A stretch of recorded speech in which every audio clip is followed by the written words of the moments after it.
Nobody had ever brought up anything about this. Nothing, never had any problems with anything. So it was a rude awakening, so to speak.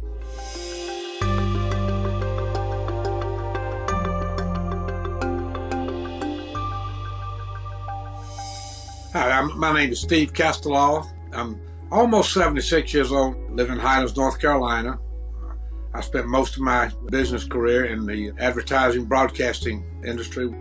This was going back about three and a half years ago. Lady who trims my hair here in Highlands, she told me, said, you know, you've got a knot on the side of your head. And so I'm going to get a physical from my doctor in Atlanta in a couple of months. I let him check it out. He checked it out and immediately sent me across the street to an oncology group, and they immediately rushed me down to get an MRI. The doctor said, what's your plans the rest of the day and tomorrow? I said, well, we want to operate on you tonight and do a biopsy. So they rushed me in and got that out and came back the next afternoon and said, you've got stage 4 lung cancer that's in your right lung and has metastasized to your right pelvis, your L1 and L2 on your spine and up to your skull. And that was how I found out that I had cancer, to be quite honest with you. Total shock and total surprise. You could have hit me in the head with a baseball bat and I don't think it would shock me any worse. My wife has had my back the entire trip.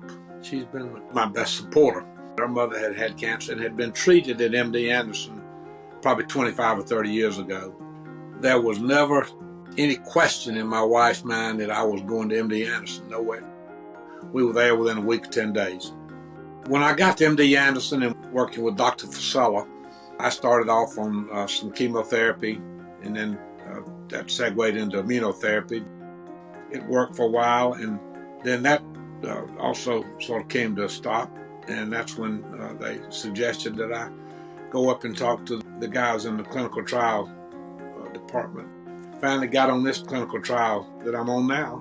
It's been 18 to 24 months probably that I've been on it. It's been a wonderful treatment for me.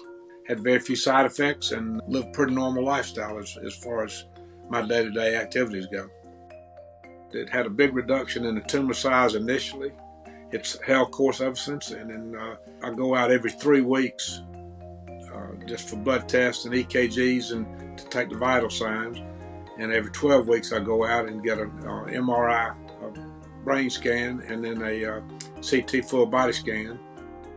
As far as my travels to Houston during the COVID, I just went to the Atlanta airport and put a mask on and got on the plane, flew to Houston, got an Uber car to the hospital, which is located there in the MD Anderson complex, and had the mask on the whole time. If I went back 5 years ago and compared then what I do today, the real only difference that I see is, and I'm 5 years older, obviously. When I'm working out, I don't pound as hard as I did 5 years ago.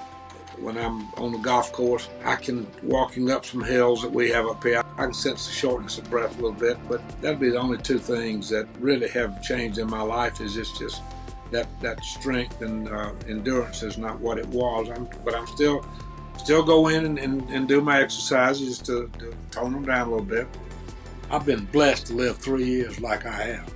I know that. I'm under no false illusion that I'm Superman or anything else, that I'm able to do what I'm doing. So I kind of live from 3 weeks to 3 weeks when I go out there. If something goes haywire, then I may have to come home one day and say, hey, this ride's over. We're headed downhill from here on. But I don't think about it.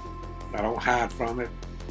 This disease, it has no target of age. It takes who it wants, when it wants, and how it wants them. And as long as if we can keep funding research and keep moving forward, I think what I've gone through shows that there's hope.